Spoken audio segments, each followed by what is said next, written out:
Tom Campbell here. If you find something of significant value in our videos, please consider supporting their production through our Patreon account or through a one-time donation. The links are in the description below. Thank you and enjoy the video.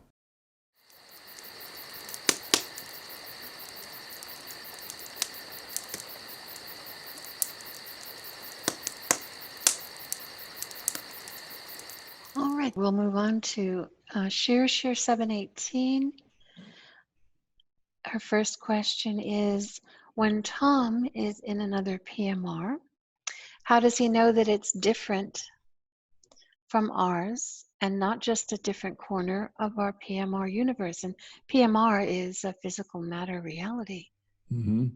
Yeah, that's a good question. And it's not one that I can be sure about, where I am. So how do you do that?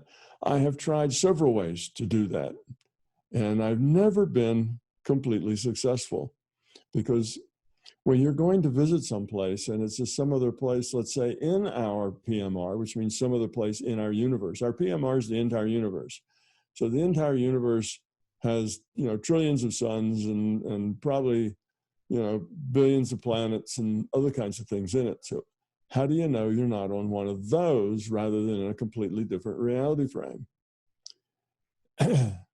One of the way I tried was by, instead of teleporting, which is the normal way you go from reality system to reality system, you just teleport. After all, reality systems are different reality systems, and it's hard to go there any other way. And systems that are on the other side of our physical universe are like, millions of light years away, and that's a long trip, millions of light years away. So one time I tried just to fly really fast, which was probably, 1,000 times the speed of light or something. I'm consciousness, as consciousness, you can go really fast, but rather than actually just teleport and poof, now you're not here and now you're there. And there's no way to know whether you're just in our universe someplace else or whether you're in some other total different frame. I tried to actually make the trip, just make it very quickly and keep track of where I was, okay, so I know where I am. I know about where I am in the Milky Way, and I could kind of maintain a picture, but it just didn't work. Everything changed so quickly, and my ability to process that change and try to relate it to where I'd just been and now what was I coming up to and where does that lead to, I couldn't do it. It was just too hard to do. So, and I didn't know enough about astronomy, I guess, to be able to see exactly what, the stars look like from a perspective, 100 light years from here. Perspective is entirely different. And when you're moving, hundreds of light years per second kind of thing, when you're doing that real fast, because otherwise this trip in your mind would take longer than your lifespan, if you did it much slower than that, there just was no way to tell. So I have come to I've tried some other ways to gauge. Like in one of the realities I was in, things were similar to here. And the dominant species, again, was like a biped, something like us. But the general stuff was different. There was enough different in the way things were done that it didn't seem, the critters were different. Things were just different enough that I don't think it could have, well, I don't know. See, now I'm as I question that, it could have been somewhere else in the universe. But in our universe, we're limited to a periodic table. Things are made out of a certain amount of stuff. We have certain kinds of energies and things of which I may not know the whole exhaustive list. There may be other things, but I kind of look around and see if things work kind of the same way. And it's really impossible to tell the difference between those two things. You're just someplace totally different. And, you know, it is what it is. I guess pretty much I would guess that it's mostly other reality frames because that's what I'm told. But I'm a skeptical guy, and I generally don't, you know, that doesn't make it a fact. That just, and I'm, you know, when I'm told this, I probably got like an 80% trust factor, 90% trust factor that when I'm told, it's probably the way it is. But I don't have 100%. Sometimes you get told things that aren't really the case. Sometimes it's just, they're simplifying things for you. It's not really the way it is. So I don't necessarily believe what I'm told, but so it's a good question. I can't really answer it. You don't know for sure. There is no way to really know that you're not in this universe, that you're in some other universe other than well, no, so you don't even know that either. Like I've run into things that didn't have humanoids at all, had all kinds of other structures, but who knows? That isn't on some other planet in some other part of this universe. You know, it's really hard to say. Just because it's totally different than here doesn't mean anything. It's the system that tells me they're going to put me in another reality system. And that's the idea I get. So that's basically the way I report it. But I don't give it 100%. So there are other probability. places with distinctly different beings and animals, but there may be those things in this universe. Right. It could be. Now, I don't know that there's anything like that in this universe. It's just a possibility that it could be within this universe. But, you know, the Fermi paradox kind of weighs against it and says, well, probably not. You know, so if you look at the Fermi paradox and the one good solution to the Fermi paradox, it would say, well, there aren't any other things in this universe, that we're it. And I've addressed that other ways. If people are interested in that, go Google the Fermi paradox and then go look at some of the places where I talked about it. So you'll see. Yeah. So you have that, which kind of says, well, maybe not, that there may not be any other life in our whole universe except the Earth and the 7.5 billion of us that are here. That's a possibility. I mean, that's a logical possibility once you understand this is a virtual reality and not a physical reality. It's not a very good possibility if this is a physical reality, because then if it's a physical reality, all those suns and planets and things that are out there in the universe are all potential places for life. Okay, but if it's a virtual universe, that's not the case. If it's virtual, then how many seats does the system need? You know, in its simulator, and it, you know, before it gets to the point that the overhead costs more than the additional extra player, and that means it's not necessarily going to be like that. You know, 7.5 billion may be enough seats. So I'm told I'm being taken to another reality frame, and I just kind of believe that, because I shouldn't say just believe it. I accept that as it is, because I don't have any way to tell any different. Well, she goes on with a second question. I suppose the fundamental numbers of our PMR, physical matter reality, are the astronomic constants and the physical constant. So she's calling that AC and PC. You can see the constants in our PMR here, and she refers to a website, at an astronomy website, which I will include in the description below. So when Tom is in a different PMR, how does he know the AC and PC for where he is at, is indeed different from our PMR? Yeah. And of course, you were explaining some of that. I don't really know. I don't get that. When I go to another place, it's like I'm dropped in a place. It's like being, you know, let's say I'm from some other reality and I come here to this PMR and I'm dropped into, you know, Chicago or to a place in Kansas, and I spend some time walking around and interacting with other people and have a little experience, and then I'm out of there. I don't really have that big a picture of even that place I visited, much less it's, you know, it's astronomy. I don't get that, you know, I don't get that much information that I could do that.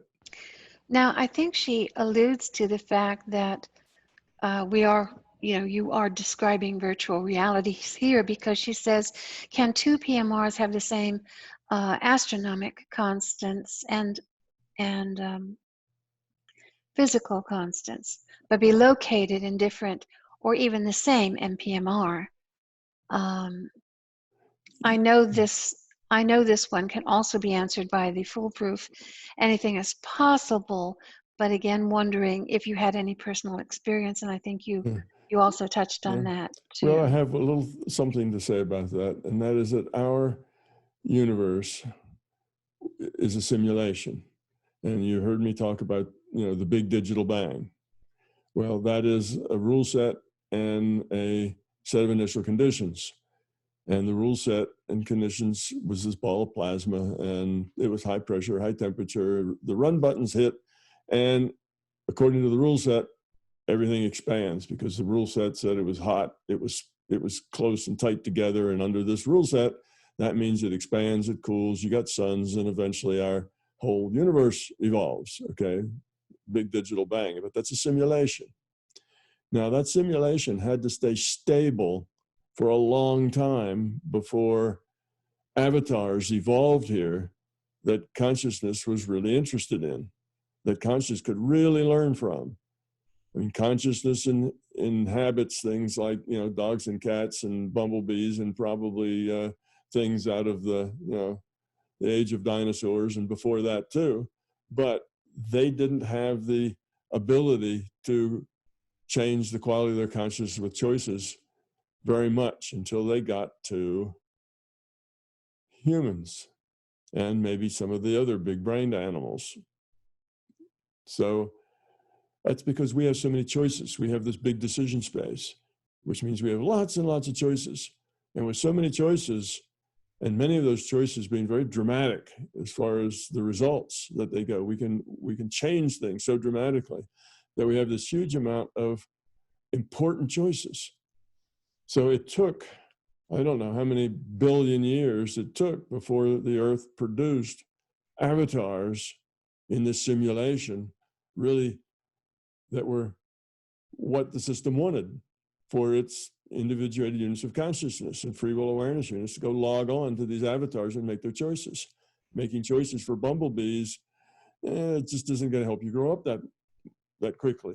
So you needed a rule set and initial conditions that would produce a stable simulation for a long, long period of time and able to do this. Now, I think that that's hard to do.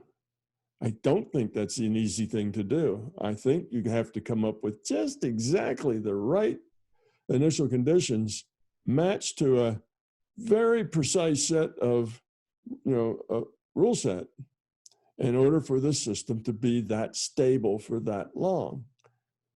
So that, I think, is really, really hard to do. And if we look at the some of the constants that describe our universe, we find that these constants, if they were changed in like the 10th decimal place, the universe would not have been stable. It would have fallen apart.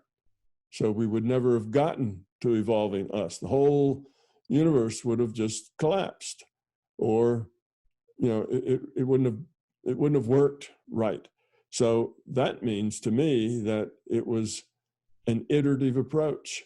You start this thing going, it goes for a while, and it collapses. It, you know, it bombs. It's unstable. So you twiddle with the constants a little bit, and then you run it again. Well, maybe it goes a little further now, and then bombs. And then you twiddle with the constants, and you keep doing that until you fine-tune these constants down to the 10th decimal place so that it all just hangs together. It's perfectly balanced. Well, we find that, you know, these constants she's talking about are like that. If you couldn't just divide them by 2 and they'd still work, you know, they're not like that. If you change them any at all, you disrupt that balance that it has, and you disrupt the kind of the continuity in the evolution. So if that is really, really that hard that you have to fine tune this thing to 10 decimal places, then I can see that the system, once it got a rule set and a set of initial conditions that worked that well together and was that stable together, you'd want to use it. You'd use it other places. It may be hard to find another one. You might find another one or two of such things that you could also make stable, over time, but that's a long process. Let anything run for 100 million years and then it bombs, because 100 million years just isn't enough. It takes a lot of time. So I think that once it found the right parameters in initial conditions and rule sets, it might just reproduce those and let everything else be different, such that the actual what evolved in that simulation could be very, very different. You see, it wouldn't necessarily have to evolve the same thing. Some of that's just luck. What happened when? Well, the dinosaurs just had some bad luck, because right in their heyday, at least they think maybe there was a lot of volcanic action, and we had the sun got shut out for enough years that there wasn't anything for anybody to eat. So everything except the very small things, starved to death because of a lack of plant growth or growth of bigger animals that the even bigger animals could eat. So that was just bad luck on their part. They just happened to be at a time when it wasn't conducive for big animals. Well, anyway, so things will evolve differently, because there's a lot of things that are random, like whether you get hit by an asteroid or not, whether, in the process, they say that the moon used to be a part of the Earth. At least that's one theory that was around some time ago. And that something impacted and a big chunk of the Earth flew off and became the moon. And that is, I'm sure that wreaked havoc with the simulation going on there on the Earth. And it could have been that in this whole universe, the calculations of evolution of the potential avatars was just too much to do it everywhere. That may have been beyond the capacity of the conscious computer to keep up with that much stuff. So it may have just done it one place. Pick a place, and do it there, or pick 10 places and fiddle with all 10 of them and see which ones are the ones that are most stable, that sort of thing. So there may be little differences here and there, but I think it's so difficult to find a stable simulation for that long that I believe that there wouldn't be a lot of drastic differences unless the whole framework, unless the whole physics, the whole framework of it was just totally different. Now that's something else, but something that's a framework like ours with 3D, space, gravity, mass, all that charge, that kind of a world, I think is going to tend to look like this one, just because it's too hard to do a simulation that doesn't bomb out, to do it much differently than the way we do it here. With whatever variations would be possible. Whatever popped out of the actual evolution of, the cells and the multi-cells and the critters, and all of that would just have to do with a lot of the random stuff that just happens. Yeah. Like asteroids running into planets and who knows what else, suns exploding, and there's all sorts of things going on that could shower, a planet with, I don't know, with radiation or something else that would maybe change the nature of evolution on that planet. I mean, there's lots of things that could influence that, besides just the mantle itself and the heat and the volcanism. When does a volcano come up and how long do they do that?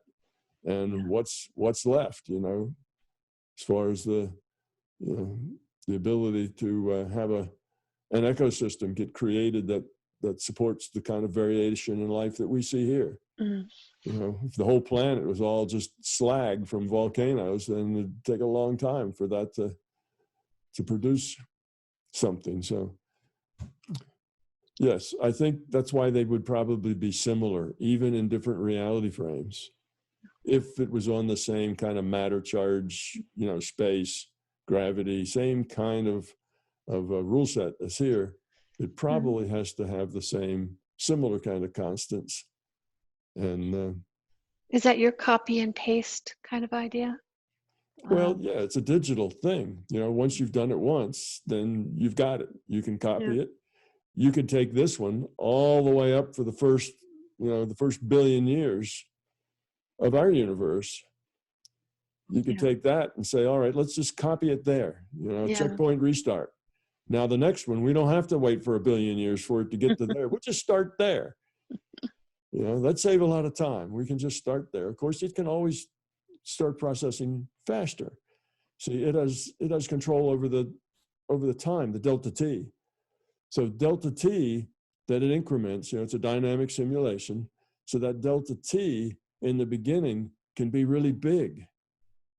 So it hops over really big things, and you can use statistics and random numbers to kind of, sweep the difference under the rug. So in the beginning, things that are big and massive don't have to calculate the details. You can just calculate the big stuff, let the statistics work the problem until you get to the point that you have generated a lot of details, and then you have to have more resolution to keep up with the details.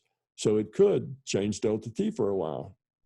It could inflate time that way by having a big delta t, and just when there's nothing in our universe but suns and other things, and there really isn't any life anywhere because it just happened 1,000 years ago that the Big Bang went bang, and it's still in the process of just solidifying. Well, maybe 1,000 million or million, thousands of millions of years, then it could increase that big delta t, because things aren't happening quickly. You don't have to look at milliseconds and microseconds and Planck time. You don't need to get to that level of detail when you've got big stuff like that. So then your delta t can be huge, and you can run through that and say, well, okay, it's mostly just statistical processes anyway. Everything is so energized and so hot and whatever that there's mostly just statistical processes. So we can jump through the simulation with huge leaps and bounds until it gets more detailed, and then we'll slow it down, give it a little smaller delta t and a little smaller delta t, until finally we have to take care of the changes at the micro level. Those become important. Does that apply to any of the types of computer simulations that you've run? Oh yeah, computer simulations are done the same way. Simulations that I've built, they will have different subroutines that they call, and those subroutines can have their own clock. They can run in their own clock. You can have different parts of the simulation can run in more detail than other parts of the simulation. Parts of it can be a physics type simulation that is very precise, and other parts can just be statistical parts of the simulation that aren't all that precise at all, because precision isn't needed there. Or maybe you're not too interested in that part, but you just have to generally track it and see what it generally does, and then statistical, and probability is good enough. So yes, you can mix and match all that stuff up inside a simulation so that you can have different things running really in different times inside, loops inside of loops. That's the way it works. So sure, and computers obviously can have some jobs running very fast, like editing videos takes a lot of crunch power, and something else can be going very slow, like punching on a keyboard. It's a very slow process, and computers can do fast things and slow things all at the same time. That's not too hard. So yes, you can do that. Sometimes you have a simulation and you just want to get through this part that's not very interesting, so you zip through that really quickly and then slow it down once you get up to another point. So all of that is possible in a digital simulation. So this is how you can mirror your experience with you creating simulations to your larger theory Yeah. in a bigger picture. You can mirror those same Yeah, thoughts. sometimes you wonder about, how the old saying is that to a hammer, everything looks like a nail, because that's what a hammer does. It hits nails, right? So, if you're a hammer, everything you look at looks like a nail. And sometimes people will say, well, you did simulations, you did big models and big complex simulations. Now, is it just everything looks like a simulation and that's why we get this picture? Well, partly that's true in the sense that because of my background, both in physics and knowing the basics of how the reality works, and that I did I created big complex simulations. So I knew how simulations worked also. And my simulations were all dynamic simulations, and they had a lot of the attributes that then were the models, the metaphors that I used to describe the facts of consciousness. The computer metaphors and the data processing metaphors just fit perfectly. It was just like a perfect match. So I remind people, those are metaphors. When I talk about the larger conscious system as an information system, that's a metaphor. It's a model. It's a way of explaining things, but it fits so well. It's such a, metaphors sometimes just barely fit. Sometimes you got to stretch the metaphor to fit, and sometimes they just fit hand in glove. And this just fit hand in glove. But I probably wouldn't have been so aware of it if I hadn't been a person who had experience making big simulations, monster simulations. So, But also, yes. it's not just a model based on your experience as a physicist. You've also confirmed it as a consciousness explorer with your experiments. Yeah. So it's a little different than just mirroring that as a model. It's quite different. Yeah, well, in my case, it came the other way. I kind of figured out the consciousness part first and then went, aha, it also explains physics. So I kind of did it the other way around. But in any case, the metaphors I use were natural to me because of my background. People use metaphors that mean something to them, but they seem to fit so well, and they seem to describe things so succinctly and in so much detail that it seems like the metaphors are probably pretty good. They're probably pretty close to what's real, but they are just metaphors. Don't confuse the model of reality with reality. I keep saying that over and over in my books. The model of reality and reality aren't the same thing. This is a model of reality, but the model so far seems to fit like a glove. It fits so well that every little bump and whatever that is in the model seems to have something that you can experience. It identifies, people can identify their experience because of the model.